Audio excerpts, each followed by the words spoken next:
You don't have to do all that. Like, honestly, that's a great. You have to do all that. You just stand up. Okay. All right. Okay. All right. I'm here with Cameron Kasky, who's previously on March for Our Lives. So, what was your goal today, just coming here? I love Politicon because you get to see a lot of conservatives and liberals in the same room not wanting to club each other to death. Oh, of course. And I have a tremendous amount of respect for that. Yeah. I saw recently, I think you talked to Eric Swalwell, congressman. I did.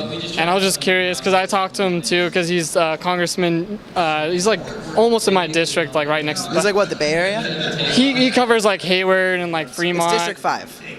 No, not 5. I think it's 13, but I'm not completely sure. It should be 13. I definitely tweeted out that it was 5, so yikes. Well, I could be wrong on that, but I was just curious. So I'm just curious, like, what were you guys talking about, and like? It was really an introduction. We talked a lot about the importance of voting and all the voter drive stuff. We talked about gun control advocacy and different laws that could be passed. I mean, California is obviously a very different state with gun control. California has some pretty interesting gun laws. But I really just wanted to thank Swalwell because I have a tremendous amount of respect for him. The Swalwell debates, and that's what I think is cool. Swalwell is on Fox News. He's on Tucker all the time. That's what I was going to talk to you about. Yeah, I think I care more about what you say than where you say it. Yeah. And I have a friend who was like, Swalwell's on Fox News. Like what a jackass. How could he be on Fox News? I'm like, listen to what he says. No. He's advocating for things I agree with, and I don't care where you do it. And I respect anybody who's willing to debate on both sides. He's like one of the few people I feel like that'll come out and actually say, like, he wrote an op-ed for I think U.S. News Today, and he was talking about like being against the Second Amendment. I think he mentioned that in his article, and he was talking about an assault rifle ban.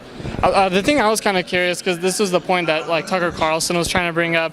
He was talking about trying to say that like it would be like bad, I guess, because he was trying to say there's like a discrepancy that like if you banned assault rifles, then like security guards protecting like Eric Swalwell would have assault rifles, but then like like you and I wouldn't be able to buy them. Do you think there's like what do you think about Tucker Carlson's point about that? I think Tucker Carlson is a staunch defender of some conservative values in some great ways and in some rough ways. I think that the whole armed security versus arming citizens debate is one that I would stay away from if I was advocating for what Tucker's advocating for, and that is because I think that the whole point of these armed security guards are they're trained officials. I would very often walk around with armed security. People would say like, how are you walking around with armed security when you want to when you're advocating against this stuff? Well, first of all, my armed security handguns, and I have nothing against handguns.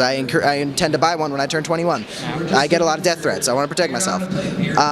But these are trained officials. That's the thing. So if somebody's giving Swalwell shit and saying that how could your guards have weapons? They're guards. They've been through training. They're not somebody who could just turn 18 and buy a weapon that can knock out dozens of people in a couple minutes. Yeah, of course. What do you think about some of the policy like in Israel? Their policy is pretty strict. Like you have to basically it's almost the opposite because they don't see guns as a right. Because over here, basically by default you're allowed to have access to guns, and over here we have like a federal prohibited list of like if the National Firearms Act. Sure. If that's what you're talking about, you might also be talking about background checks. There's that list of like if you have like a psychiatric illness or whatever, or if you're like a felon. Here's what I'll say. Yeah. I'll say that.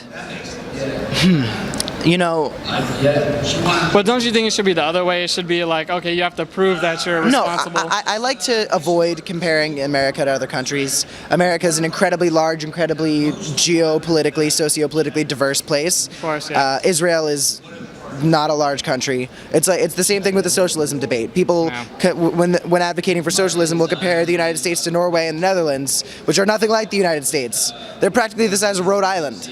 So I don't like to play the comparisons game. With guns, I think that I have the right to defend myself. I also, and my personal advocacy comes from how far that extends and what defense really is. For example, with semi-automatic rifles, I am staunchly opposed to them simply because, well, not opposed to them, but opposed to them being legally purchased in the United States because I feel like those are for hunting and not for protecting yourself. I'm a protecting yourself guy. I feel like there are also, we need to help. We need to find compromise with the hunters of the United States because that's their lifestyle. And when they shoot animals, it's because they're going to eat them. It's a difficult situation. And from a policy perspective, I'm not completely sure where I am. But I'll tell you that something needs to happen. I'll tell you that red flag laws are a no-brainer. Right. So I mean, the part of the thing that you always hear is like, well, I have a right to self-defense and all that. But isn't that kind of like a false argument a little bit? Because it's like, well, yeah, you have a right to self-defense, but not with anything you want. It doesn't mean you're entitled to access Yeah, a that's handgun, the whole right? thing. You know, your right to self-defense. I vehemently. But it doesn't agree mean with. like I have like like we have these laws like in California, if you're convicted of stalking, you're a prohibited person. But like in other states, like in Utah, even if you're like convicted of stalking, you can still buy a handgun. Isn't that crazy that you could break these laws? Like, I think that it's very strange. I think that anybody who's convicted of practically anything should have a much harder time buying a firearm. Hey man, I have an event I got to go to as a Yeah, thank you for doing the interview. Yeah, thanks.